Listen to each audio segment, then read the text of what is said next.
away. And we are here. I like to correct a few things that were said, and I would like you not to believe half of what has been said, because on such occasions people add more spice than the stuff that is there. It's a very long story, but I'll make it short. I mean, it was not me who took the initiative, it was Professor Takole, who was our Vice Chancellor. He had a great vision. And he asked me to take over when Narendra Kale was the architect of this course, BSc Applied Computer Science course.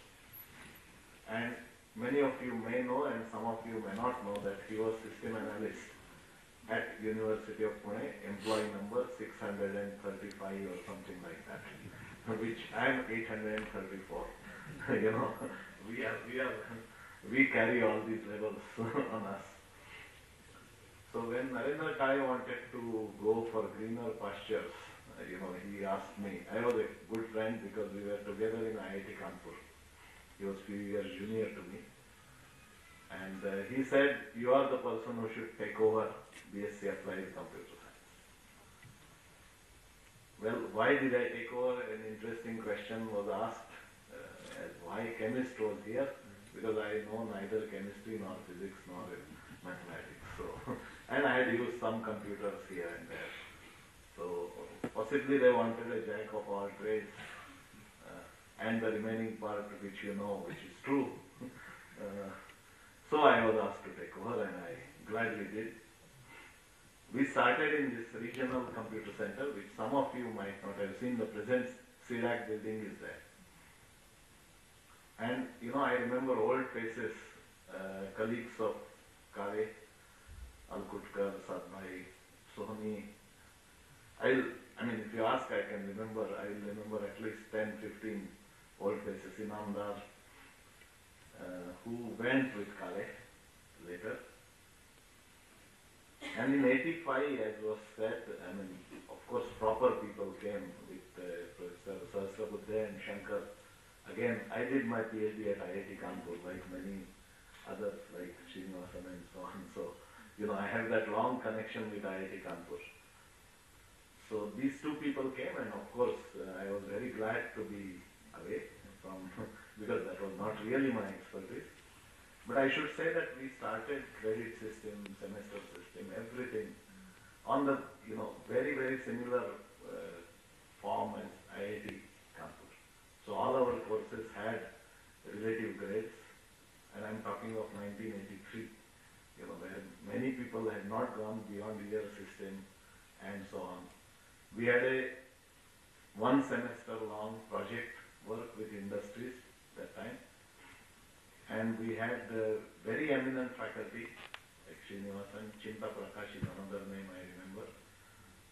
He was in Hyderabad later, but I have lost track after that. And then we had Shaila Kagal and Gaisas, very, very good teachers. And Narendra Kale taught the course on system analysis and design. And I sat in that course. Very, very neatly taught course, I remember. So there are a lot of memories that I have when I go down the memory lane many, many years ago. The association I had in 1984 with Srinivasan, I'll just show you. That's the picture. You may not recognize both of us that time. And I'll just show you a few snapshots so that you don't get very bored next time. That is two students of mine who have done scientific computing, and we wrote a very nice indigenous code talking of products and services. We wrote a code called INVOL. I'm quite proud of that name. We wrote a first molecular orbital program to do electronic structure calculations on a parallel platform from India. And these two are, Ajay is not here, and Shirsat is somewhere, I hope, in the background, who got that second Param award that time, from the hands of whom it was very nice occasion. Next one. So, I mean, that's what I was saying. Are there some mad people around, who will devote, who will not care for their work hours and pay, whether it is, I don't know, package or whatever you people call. Yeah. We get enough money to survive. And are there enough mad people? That's the question I would like to ask. All right, that's another mad person I had who was a PhD in chemistry, but he was very good in computing. Subhash Chakravarti, old timers here will know him. That's a picture with my family and his family. He went to IBM as a postdoc fellow, a very huge postdoc fellowship that time. I think if I remember it was 1987, and he was getting $43,000. Very huge amount of money at that time, I would say. He went and worked with a very eminent computational scientist. I'll show you his picture. Next one.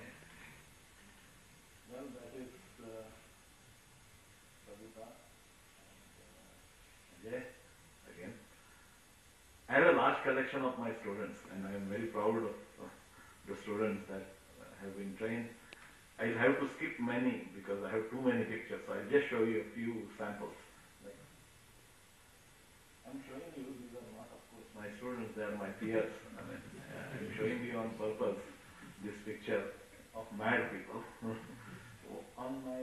the picture on my right is Professor Parr, who would have got a Nobel Prize, but he missed because of whatever reasons.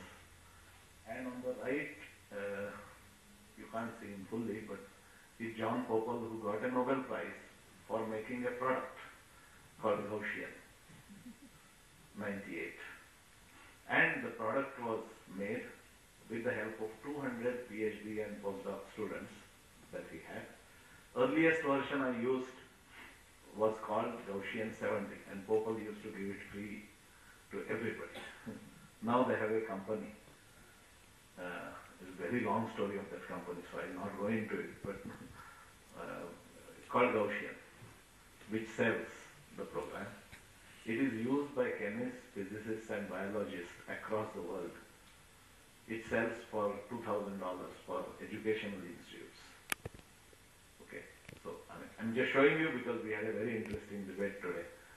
And he had a bunch of mad people with him. Really very, very solid people who needed mathematics, programming and so on.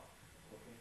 And on my left in that picture is Professor Morokuma, who is another very solid computational scientist. Okay, next.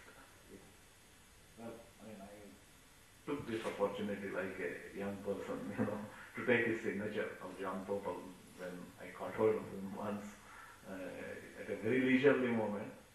Next one.